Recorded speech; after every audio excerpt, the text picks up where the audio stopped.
50,000 में iPhone 15, 35,000 में S23 और ऐसे न जाने कितने सारे ऑफर्स आपके नजदीकी मोबाइल स्क्रीन पर जल्दी ही आने वाले हैं। लेकिन इन ऑफर से कई बार ब्रांड्स अपनी इन्वेंट्री खाली करते हैं और कई बार आपकी जेब। लेकिन ये वीडियो आपकी जेब खाली होने से, ऐसा फोन जो आपको नहीं चाहिए वो लेने से और 50,000 में आईफोन मिलने वाले ट्रैप से आपको बचाएगी। शुरू करते हैं उस चीज से जो होता सबके पास है लेकिन उसकी मानता कोई नहीं है, बजट। 20,000 का बजट लेके 25,000 का फोन लेने की हमें बहुत गंदी आदत पड़ गई है और हमारी इसी गंदी आदत को प्राइस एंकरिंग बना के ब्रांड्स हमें लूटते हैं। The best example is BBD में मिलने वाले आईफोन्स। हर साल फ्लिपकार्ट हमें 50,000 रुपए के अंदर आईफोन देने का एक वादा करता है। तो अब जिन्होंने पहले से प्लान कर रखा है और जो साल भर पैसे बचाते हैं सिर्फ इसी काम के लिए, लेकिन इस प्राइस को देखकर जिसका बजट 40,000 होता है उसके भी मन में लालच आ जाता है कि यार सिर्फ 10,000 की तो बात है, जब इतना खर्चा हो गया तो एक चिप्स और सही। तो अब जब सेल चालू होती है तो इस प्रॉमिस करे गए 50,000 रुपए के अंदर बहुत ही ज्यादा लिमिटेड लोगों को फोन मिलते हैं। प्राइस बढ़ जाता है 50,000 रुपए से 53,000। यहाँ पर 3,000 रुपए बढ़े हैं, लेकिन इस पहले नंबर को देखकर हमारा दिमाग इतना डेस्परेट हो चुका है कि उसे लगता है अभी 2,000 ही बढ़े हैं। यहाँ पर भी कुछ और गिने चुने लोगों को फोन मिल जाते हैं। इसके बाद प्राइस हो जाता है 55,000 और यहाँ पर जाकर मैक्सिमम लोगों को उनके आईफोन मिलते हैं। इसे ही कहते हैं प्राइस एंकरिंग। मतलब आपको बुलाया जाता है किसी और दाम पर, चीज दी जाती है किसी और दाम पर और हम वो ले भी लेते हैं खुशी खुशी, क्योंकि हमने अपनी ऐसी आदत बना ली है। तो ब्रांड के इस जाल में ना फंसने का सबसे बेस्ट तरीका है अपने बजट को स्ट्रिक्ट रखो। और ये काम करना बहुत सिंपल है। स्टूडेंट हो, कोई भी पैसा नहीं कमाते, तो 20,000 रुपए आपके लिए मैक्सिमम है। मैं तो रिकमेंड करूंगा 15,000 रुपए, क्योंकि 15,000 का कोई भी फोन आपके किसी भी काम को करने से मना नहीं करेगा। बट स्टिल अगर आप लालची हो, घर वालों का ज्यादा पैसा खर्च कराना चाहते हो, 20,000 इज द मोस्ट जो आप उनके खर्च करवा सकते हो। Same case with the parents. 20,000 का कोई भी फोन उनके सारे काम को हैंडल कर लेगा। अब आते हैं मेहनत करने वाले लोगों पर, जो दो तरह के होते हैं। एक जो अपना रेंट खुद भरते हैं, एक जो अपने घर पर रहते हैं, रेंट नहीं देना होता। अब मान लो आपकी सैलरी 50,000 रुपए है, तो रेंट पे रहने वाला अपनी सैलरी का 1.5% और अपने घर पे रहने वाला 3% तक मंथली अपने फोन के ऊपर खर्च कर सकता है। मतलब 50,000 अगर सैलरी है तो 1.5% हो गया 750 रुपए पर मंथ। तो 2 साल के लिए अगर फोन रखना है तो 750 × 24, 18,000 रुपए आपका बजट हो गया। 3 साल के लिए रखना है 27,000 हो गया। अब इसमें आपको केवल 10% ऊपर नीचे जाना है, वो भी तब जब बहुत ही ज्यादा अच्छी डील आपको मिल रही है। 18,000 वाले के लिए 20,000, 27,000 वाले के लिए 30,000। इससे ज्यादा खर्च करना इज अ क्राइम। अब आई नो अगर आपने बजटिंग नहीं करी तो ये बहुत ज्यादा मुश्किल काम है,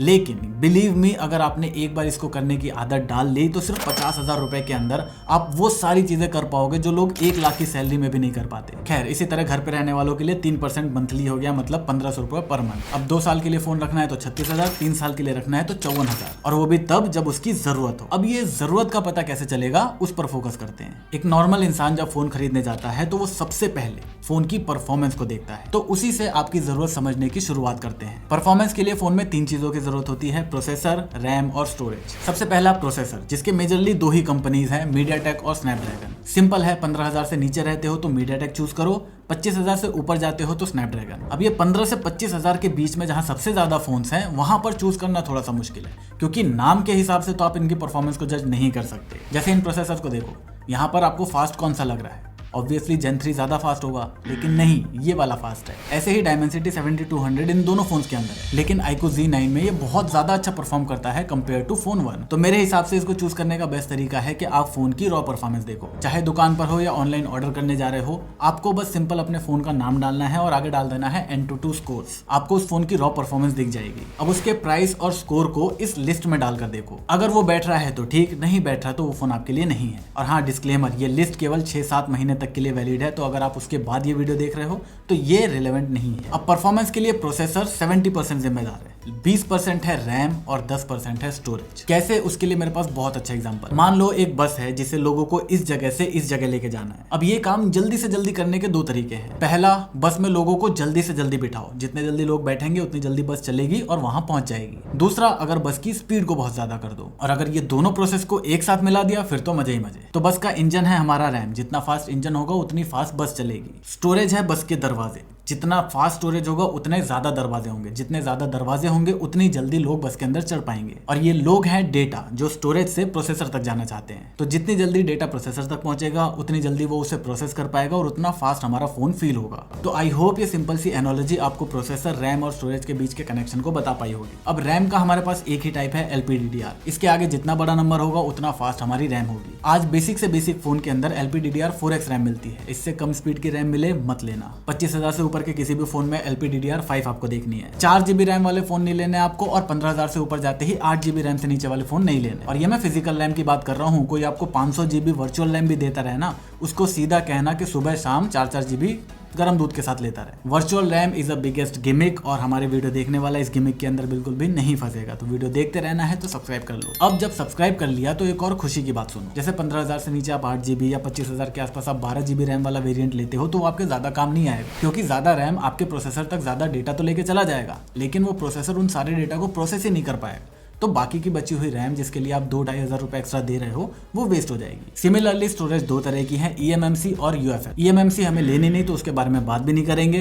UFS के आगे जितना बड़ा नंबर होगा उतनी ज्यादा फास्ट हमारी स्टोरेज होगी। 20,000 के अंदर आपको UFS 2.2, 20 से 25,000 में UFS 3.0, 25 से 35,000 के अंदर UFS 3.1 और उसके ऊपर UFS 4.0 होना मस्ट है। और हाँ, आपको एक और चीज का ध्यान देना है, यहाँ पर ब्रांड्स अपने बेस वेरिएंट 128GB वाले के अंदर UFS 3.1 का यूज करते हैं और अपने हायर 256GB वाले के अंदर UFS 4 का यूज करते हैं, लेकिन वो प्रेजेंटेशन के अंदर हल्का सा स्टार लगा के ये बात आपको बताएंगे नहीं, इसलिए आपको इस चीज का ध्यान देना है। तो अब ये आपको कैसे पता चलेगा कि रैम और स्टोरेज किस टाइप की है? तो ये भी ब्रांड आपको डायरेक्ट नहीं बताएगा। जैसे आपने प्रोसेसर के लिए ढूंढा था, आपको यहाँ पर भी ढूंढना पड़ेगा। अपने पसंद किए हुए फोन के आगे रैम का टाइप या स्टोरेज का टाइप डाल दो, ऑटोमेटिकली वहां पर आ जाएगा कि कौन सा स्टोरेज और कौन सा रैम है। अब किसी के भी हाथ में पराया फोन आते ही वो सबसे पहले इस आइकन पर क्लिक करता है, और मेरे हिसाब से जो लोग फोन की टेक्निकलिटी में नहीं घुसते वो लोग दुकान पर जाकर सबसे पहला काम ये करते हैं। मतलब उनके लिए सबसे इंपॉर्टेंट है कैमरास। और मानो या मत मानो, आज भी मेजोरिटी लोगों को ये मिथ है कि जितने ज्यादा कैमरास होंगे उतनी अच्छी फोटोज वो खींच पाएंगे। देखो,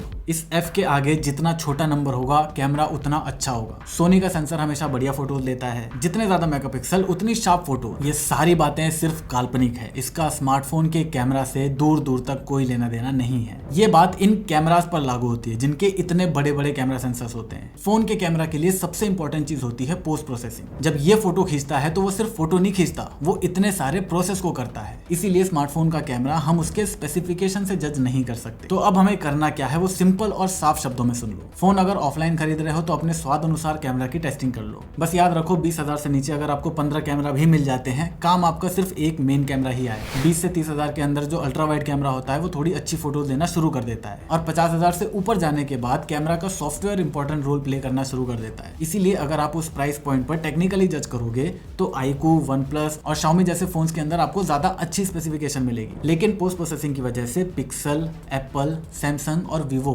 बड़े मार्जिन से जीत जाते हैं। अब अगर आप इस पर मेरा पॉइंट ऑफ व्यू जानना चाहते हो तो मैं अगर टेक्निकली फोटोज को जज कर रहा हूँ, मतलब HDR, contrast, colour, white balance, ये सारी चीज़ों को मेजर करता हूँ, तो मेरे लिए नंबर 1 और बेस्ट होगा पिक्सल, उसके बाद आईफोन, उसके बाद सैमसंग और फोर्थ पर आएगा वीवो। लेकिन अगर मैं आलसी हूँ, मुझे फोटो एडिट करना पसंद नहीं और जैसी फोटो आती है डायरेक्टली सोशल मीडिया पर वैसी की वैसी डाल देनी है, तब ये चार्ट पूरा का पूरा उल्टा हो जाएगा।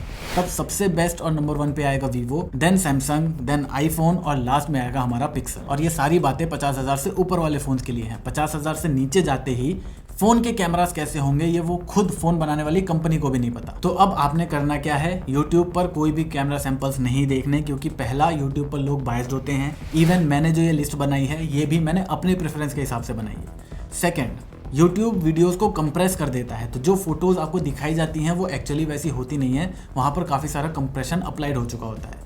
तो आपने करना है, जो भी आपका पसंदीदा फ़ोन है उसके आगे डालो कैमरा सैंपल्स।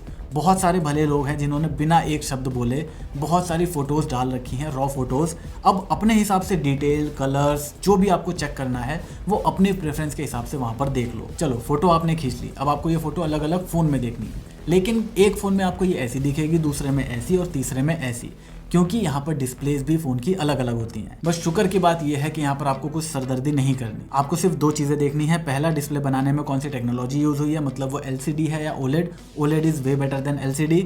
नंबर 2, उसका रिफ्रेश रेट क्या है। इसके अलावा फोन में 400 निट्स हो या 4000 निट्स, आपको उससे फर्क नहीं पड़ना चाहिए, क्योंकि सारे ऑलमोस्ट ऐसे फोन हो चुके हैं जो आपको किसी भी लाइट कंडीशन के अंदर एक अच्छी विजिबिलिटी दे देते हैं। फोन में देखने के लिए 50 और चीजें हैं, इसमें एटलीस्ट हमें सरदर्द नहीं करवाना। ये रही लिस्ट, इसका स्क्रीनशॉट ले लो और आपके फोन में कैसी डिस्प्ले होनी चाहिए, किस प्राइस के अंदर, वो आपको यहाँ पर दिख जाएगी। अब बात करते हैं उस वजह की जिसकी वजह से हमारा फोन एक मोबाइल फोन बन पाया जो हम लेके घूम पाते हैं। The batteries. और यहाँ भी एज सच हमें ज़्यादा सोचने की ज़रूरत नहीं है। आती तो बहुत तरह के लिथियम आयन, लिथियम पॉलीमर और कई अलग अलग तरह की बैटरीज आती हैं, लेकिन क्योंकि इन बैटरीज को बनाने की, मैन्युफैक्चर करने की टेक्नोलॉजी इतनी अच्छी हो चुकी है कि हमें बैटरी के बारे में ज़्यादा सोचने की ज़रूरत नहीं पड़ती। ना तो अब वो फूलती हैं, ना हमें रन देती है, अनटिल आपकी किस्मत बहुत ज़्यादा ख़राब है।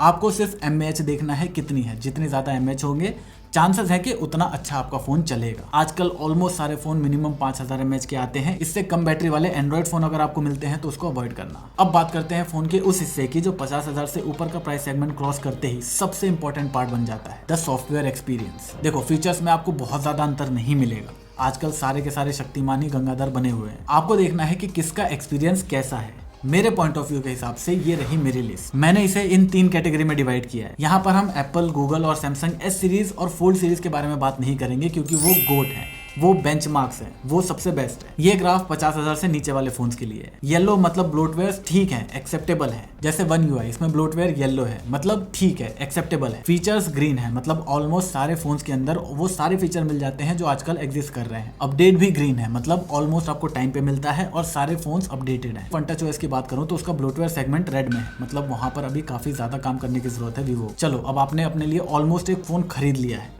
लेकिन खरीदने के बाद भी भगवान ना करे आपको इस चीज़ की ज़रूरत पड़े, लेकिन पता होनी चाहिए, ये है आफ्टर सेल सर्विस। और इसका भी जवाब दे पाना बहुत ज़्यादा मुश्किल है, क्योंकि मान लो मैं आपसे कहता हूँ कि मेरे यहाँ Xiaomi का सर्विस सेंटर बहुत अच्छा है, Realme का इतना अच्छा नहीं है, तो ये सुनकर आप Xiaomi का फ़ोन ले लेते हो। लेकिन आपके शहर के अंदर इसका बिल्कुल ऑपोजिट है। Realme का सर्विस सेंटर बहुत अच्छा है, Xiaomi का बहुत खराब है, तो आपके तो लग गए ना। इसीलिए आप कितने यूट्यूब वीडियो देख लो, कितने ट्विटर थ्रेड पढ़ लो, कितने आर्टिकल पढ़ लो, आपके शहर के अंदर किस कंपनी का सर्विस सेंटर सबसे बढ़िया है वही मैटर करता है और कुछ नहीं। अब इतने सारे फिल्टर्स लगाने के बाद भी मैं गारंटी देता हूं कि आप एक फोन पर तो खत्म नहीं हुए। आपके बजट के अंदर अभी भी 2-3 फोन लाए कर रहे होंगे, क्योंकि ऑलमोस्ट सारे ब्रांड्स अच्छे अच्छे फोन्स बना रहे हैं। तो अब इनमें से आपको वो चूज करना है जिसके अंदर सबसे कम कमियां है। यहाँ पर आपको 19-20 वाला खेल खेलना पड़ेगा, मतलब किसी में कुछ चीजें 19 है, किसी में कुछ चीजें 20। तो आपके लिए जो मैटर करती हैं वो जिसमें 20 है, आपको वो चूज करना है। अब जाने से पहले एक और डिस्क्लेमर आपको दे देता हूं जो सारे ब्रांड्स के सारे फोन्स के लिए नहीं है। ये बस एक इन जनरल सी बातें हैं जो आपको अपना फोन खरीदते टाइम सिर्फ 10% ध्यान में रखनी है। जैसे Xiaomi के फोन्स में इन जनरल अभी थोड़े बहुत हीटिंग इश्यूज दिखते हैं। OnePlus की तरफ से थोड़ा सा क्वालिटी इशू चल रहा है, मतलब ग्रीन लाइंस, मदरबोर्ड डेड के थोड़े से ज्यादा इशू आ रहे हैं। इवन OnePlus के फोन में कुछ पैनल गैप्स भी मिल रहे हैं और नए फोन्स के अंदर पार्ट्स भी अवेलेबल नहीं है। Motorola के अंदर ग्रीन लाइन और सर्विस का थोड़ा मोटा इशू चल रहा है। Vivo और iQOO बेस्ट चल रहे हैं, क्योंकि इतने ज्यादा Vivo के फोन बिकने के बाद भी कोई मेजर इशू यहाँ पर नहीं है। सिर्फ ब्लोटवेयर का हल्का सा इशू है, वो आप इजीली इग्नोर कर सकते हो। सैमसंग और एप्पल का सेम है, थोड़ा सा ओवर प्राइस रहते हैं। पोको के मेजॉरिटी फोन्स के अंदर थोड़ी सी बैटरी कम ही चलती है। ऑनर के अंदर आपको सॉफ्टवेयर अपडेट्स थोड़े से स्लो मिलेंगे और इंडिया के अंदर अभी इस ब्रांड की क्रेडिबिलिटी भी थोड़ी कम है। इन्फिनिक्स, टेक्नो के फोन तो अच्छे हैं, लेकिन सॉफ्टवेयर में ये लोग पीछे हैं। लावा डे बाय डे इंप्रूव कर रहा है, लेकिन सॉफ्टवेयर पर अभी इसको बहुत काम करने की जरूरत है। नेक्स्ट है ओप्पो। इनके फोन मत ही खरीदना, रहने दो। नथिंग, शुरू में क्वालिटी इश्यूज आए थे, अभी बहुत अच्छा चल रहा है, लेकिन आफ्टर सेल सर्विस पर थोड़ा सा ध्यान देने की जरूरत है। ओके, तो आई होप अब आप अपने लिए एक परफेक्ट स्मार्टफोन ढूंढ पाओगे। अभी भी अगर आपको ये झंझट नहीं करना तो मैं कुछ ही टाइम में आपके लिए एक परफेक्ट स्मार्टफोन की वीडियो ले आऊंगा, जहां पर मैं खुद बता दूंगा कि कौन से प्राइस में कौन सा फोन लेना है।